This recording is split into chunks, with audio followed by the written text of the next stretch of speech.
P V അൻവറും Pinarayi വിജയനും തമ്മിലുള്ള ഏറ്റുമുട്ടൽ പുതിയ തലത്തിലേക്ക്.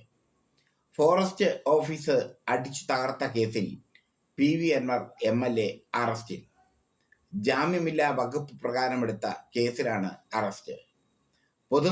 പൊതുമുതൽ നശിപ്പിക്കൽ, പോലീസിന്റെ കൃത്യനിർവഹണം തടയൽ തുടങ്ങിയ വകുപ്പുകൾ ചുമത്തി പി വി അൻവർ MLA ഉൾപ്പെടെ കണ്ടാൽ അറിയാവുന്ന 11 പേർക്കെതിരെയാണ് കേസ്. പി വി അൻവർ ഒന്നാം പ്രതിയാണ്. പോലീസ് ഉദ്യോഗസ്ഥനെ അദ്ദേഹം മർദ്ദിച്ചുവെന്നും FIR-ൽ പറയുന്നു. ഇതിനെതിരെ മുഖ്യമന്ത്രിയെ വെല്ലുവിളിച്ചുകൊണ്ടായിരുന്നു അൻവറിന്റെ ആദ്യ പ്രതികരണം. പുറത്തിറങ്ങിയാൽ കാണിച്ചു തരാം എന്നാണ് മുന്നറിയിപ്പ്.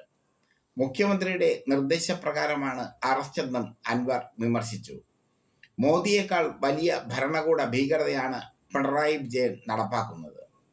എത്ര കൊലക്കൊമ്പന്മാരാണ് ഇവിടെ ജാമ്യത്തിൽ കഴിയുന്നത്? ആരെയും അറസ്റ്റ് ചെയ്യുന്നില്ലല്ലോ. ഇതെല്ലാം പിണറായി ചെയ്യുന്നതാണെന്ന് പി വി അൻവർ ആരോപിച്ചു. മാത്രമല്ല, കൊള്ള നടത്തിയിട്ടോ കൊല നടത്തിയിട്ടോ അല്ല തന്നെ കൊണ്ടുപോകുന്നതെന്നും അൻവർ പറഞ്ഞു. ജനങ്ങൾക്ക് പ്രതിഷേധിക്കാൻ അവകാശമില്ലേ? കേരളത്തിലെ പോലീസിന്റെ കള്ളത്തരങ്ങൾ ജനങ്ങളോട് പറഞ്ഞതോടെയാണ് ഞാൻ പിണറായിക്ക് എതിരായത്. മോദിക്കെതിരെ പറയുന്ന പിണറായി അതിനേക്കാൾ വലിയ ഭരണകൂട ഭീകരത നടപ്പാക്കുന്നുവെന്നും അൻവർ പ്രതികരിച്ചു. നിലമ്പൂർ CI സുനിൽ പള്ളിക്കലിന്റെ നേതൃത്വത്തിലുള്ള സംഘമാണ് അൻവറിന്റെ വീട്ടിലെത്തി അറസ്റ്റ് രേഖപ്പെടുത്തിയത്. വലിയ പോലീസ് സന്നാഹം ഉണ്ടായിരുന്നു അറസ്റ്റ് ചെയ്യുമ്പോൾ. അറസ്റ്റിന് മുന്നോടിയായി പി വി അൻവറിന്റെ ഒതായിലിലെ വീട്ടിൽ വലിയ പോലീസ് സന്നാഹം തമ്പടിച്ചു. അൻവർ ഉൾപ്പെടെ 4 DMK പ്രവർത്തകർക്കെതിരെയാണ് പോലീസ് കേസെടുത്തത്. മാധ്യമപ്രവർത്തകരോട് സംസാരിച്ചുകൊണ്ടിരിക്കെ പോലീസ് കസ്റ്റഡിയിൽ എടുത്തായി അറിയിക്കുകയായിരുന്നു.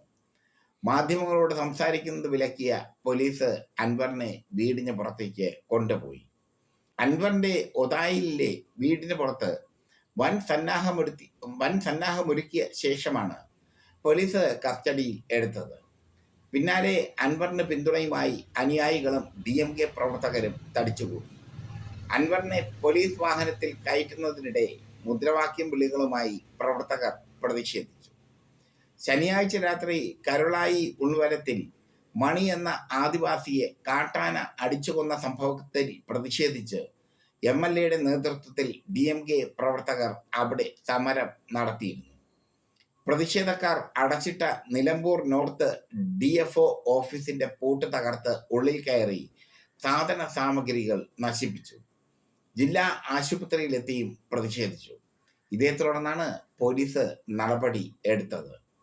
ഭരണഘടന ഭീകരതയ്ക്കെതിരെ പ്രതിഷേധിക്കുക എന്ന് അറസ്റ്റിന് മുമ്പേ തന്നെ അൻവർ ഫേസ്ബുക്കിൽ പോസ്റ്റ് ഇട്ടിരുന്നു.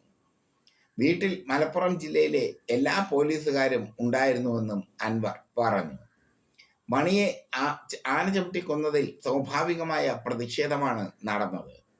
നിയമത്തിന് വഴങ്ങി ജീവിക്കും. താനൊരു നിയമസഭാ സാമാജികനാണ്. പോലീസ് നടപടികളിൽ അസ്വാഭാവികതയുണ്ട്. പിണറായിയും ശശിയും തന്നെ കൊടുക്കാൻ കാത്തിരിക്കുകയായിരുന്നു. ഇതിനു പിന്നിൽ ഗൂഢാലോചനയുണ്ടെന്നും അൻവർ ആരോപിച്ചു. എന്നാൽ അറസ്റ്റ് ചെയ്യാനുള്ള നടപടിയിൽ ഗൂഢാലോചന ഉണ്ടായിട്ടില്ലെന്ന് വനം മന്ത്രി AK ശശീന്ദ്രൻ വെളിപ്പെടുത്തി. പോലീസ് ഉദ്യോഗസ്ഥനെ മർദ്ദിച്ചുവെന്ന് അൻവറിനെതിരായ FIR-ൽ പരാമർശിച്ചിട്ടുണ്ട്. കാട്ടാനയാക്രമണത്തിൽ യുവാവ് മരിച്ച സംഭവത്തിൽ പ്രതിഷേധിക്കുന്നതിനിടെയായിരുന്നു അൻവറിന്റെ സംഘടനയായ DMK-യുടെ നേതാക്കൾ ഓഫീസിലേക്ക് ഇടിച്ചു കയറിയതും ഫോറസ്റ്റ് ഓഫീസ് അടിച്ചു തകർത്തതും. എന്തായാലും അൻവറിനെ അറസ്റ്റ് ചെയ്തിരിക്കുന്നു. അൻവറിന്റെ അറസ്റ്റ് ഇനി എന്തൊക്കെ കോളക്കങ്ങൾ കേരള രാഷ്ട്രീയത്തിൽ ഉണ്ടാക്കും എന്നുള്ളത് വരും ദിവസങ്ങളിലെ അറിയാൻ പറ്റൂ. CPM വിട്ട അൻവർ UDF-മായി അടുക്കാൻ ശ്രമിക്കുന്നതിനിടെ, അല്ലെങ്കിൽ UDF നേതാക്കളുമായൊക്കെ ചർച്ച നടത്തുന്നതിനിടെയാണ് ഇത്തരമൊരു സംഭവം ഉണ്ടായിരിക്കുന്നത്. ഇതിനർത്ഥം അൻവറുമായി യാതൊരു കോംപ്രമൈസും ഇല്ല എന്ന് ഭരണകക്ഷിയായ LDF തെളിയിച്ചിരിക്കുന്നു. ഒരു കാലത്ത് പിണറായി വിജയന്റെ എല്ലാമായിരുന്നു അൻവർ. പിന്നീട് പിണറായി വിജയനും അൻവറും തമ്മിൽ തെറ്റുകയും അൻവർ പുറത്തു പോവുകയും ചെയ്തു. അൻവർ പിന്നീട് DMKയിൽ ചേരാൻ ശ്രമിച്ചു. തമിഴ്നാട്ടിലെ പ്രബല കക്ഷിയായ DMK. പക്ഷേ DMKയും അൻവറും നടത്തിയ ചർച്ച ഫലവത്തായില്ല. അത് ഒരിടത്തും എത്താതെ പോയി. പിന്നീട് അദ്ദേഹം DMK എന്ന ഒരു പ്രാദേശിക മുന്നണി തന്നെ രൂപീകരിച്ചു. അതിൻ്റെ നേതാവാണ് PV അൻവർ. തൃണമൂൽ കോൺഗ്രസുമായി PV അൻവർ ചർച്ച നടത്തിയിരുന്നു. തൃണമൂൽ കോൺഗ്രസിന്റെ പരമോന്നത നേതാവായ മമതാ ബാനർജിയുമായൊക്കെ ചർച്ച നടത്തിയിരുന്നു. സ്വന്തമായി ഒരു രാഷ്ട്രീയ ലാവണം തേടാൻ വേണ്ടി ഓടി നടക്കുകയാണ് PV അൻവർ MLA ഇപ്പോൾ. മുഖ്യമന്ത്രിയെയും P ശശിയെയും ഒക്കെ പരസ്യമായി വിമർശിച്ചുകൊണ്ടാണ് PV അൻവർ രംഗത്തിറങ്ങിയതും കളം നിറഞ്ഞ് കളിച്ചത്. പക്ഷേ PV അൻവറിന്റെ ഓരോ നീക്കങ്ങളും സർക്കാർ ശ്രദ്ധിക്കുന്നു എന്ന് വേണം ഈ അറസ്റ്റിലൂടെ കരുതാൻ. കാരണം നിലമ്പൂരിലെ കിരീടം വയ്ക്കാത്ത രാജാവാണ് PV അൻവർ. അദ്ദേഹത്തിന് ഒരുപാട് ബിസിനസ് ഉണ്ട്. അദ്ദേഹത്തിന് രാഷ്ട്രീയം എന്ന് പറയുന്നത് ഒരു ഹോബിയാണ്. എന്തായാലും PV അൻവർ അറസ്റ്റിലായപ്പോൾ അദ്ദേഹത്തിന്റെ സംഘടനയിൽ പെട്ട കുറേ അധികം പേർ പ്രതിഷേധവുമായി രംഗത്തെത്തിയതും ശ്രദ്ധേയമാണ്.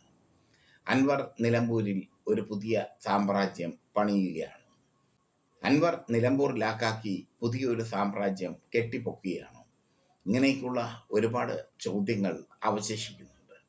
കഴിഞ്ഞ ഉപതെരഞ്ഞെടുപ്പിൽ 2 നിയമസഭാ മണ്ഡലങ്ങളിലും വയനാട്ടിലും നടന്ന ഉപതെരഞ്ഞെടുപ്പിൽ ചേലക്കരയിലാണ് അൻവർ തൻ്റെ പാർട്ടിയായ DMKയുടെ സ്ഥാനാർത്ഥിയെ നിർത്തിയത്.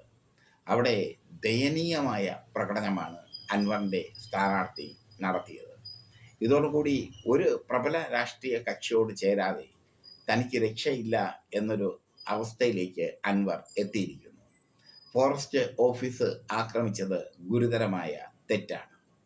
ഫോറസ്റ്റ് ഉദ്യോഗസ്ഥർ രാവും പകലും കഷ്ടപ്പെട്ട് ജോലി ചെയ്താണ് ജീവിക്കുന്നത്.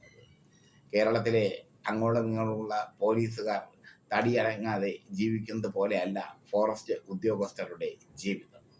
പ്രാണൻ കയ്യിൽ പിടിച്ചുള്ള ജീവിതം. അവരുടെ ഓഫീസാണ് അനാവശ്യമായ ഒരു സമരത്തിൻ്റെ പേരിൽ അൻവറും കൂട്ടാളികളും അടിച്ച് തകർത്തത്. അതിന് 8ന്റെ പണി തന്നെ അൻവറിന് കിട്ടിയിരിക്കും. അൻവർ അറസ്റ്റിലാകുമ്പോൾ ഒരുപാട് ചർച്ചകൾക്ക് ഇനി അങ്ങോട്ട് വഴിയൊരുങ്ങും. അൻവറിനെ അറസ്റ്റ് ചെയ്ത പോലീസ് രീതിയും ശ്രദ്ധേയമാണ്. കാരണം അപ്രതീക്ഷിതമായിട്ടാണ് പോലീസ് അൻവറിനെ തൂക്കിയെടുത്തത്. അൻവറിനെ എടുത്തതോടുകൂടി ഒരു കാര്യം പിണറായി സർക്കാർ അൻവറിന് നൽകുന്നു. അതൊരു മുന്നറിയിപ്പായി തന്നെ. ഇനി അൻവറിനെ ചുമക്കാൻ ഞങ്ങൾ തയ്യാറല്ല, തകർക്കാൻ ഞങ്ങൾ തയ്യാറാണ്.